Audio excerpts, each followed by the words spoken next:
Hey guys, for today's video, guys, we're going to do egg hunting for the Easter eggs. So we're going to the church nearby our house, somewhere at Arlington. It's called Grace Street Fellowship.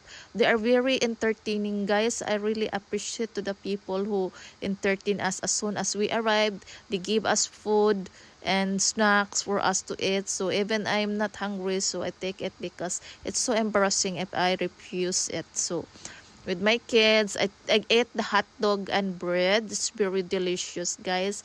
They gave us water too, and then my daughter like it too. My daughter get her share, and then everybody in this room is very having fun. And then this is my share that they don't eat. Actually, it's not only mine but my kids chips, so I bring it home.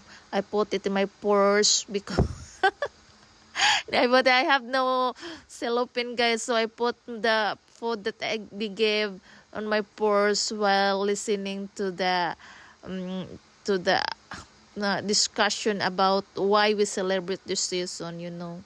They are all very hospitable and generous, guys. I love it. And this is the egg hunting, guys. My son having fun picking the eggs with kids. They're having fun. Everybody's having fun picking the eggs with kids, guys. So this is really the kids activity every Easter egg.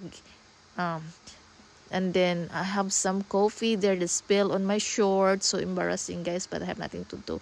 I have lots of things carry. I have water, coffee, and everything. So this is the egg that my son get, guys, and then my short has 10 of the coffee. So we're going home na right now. Bye.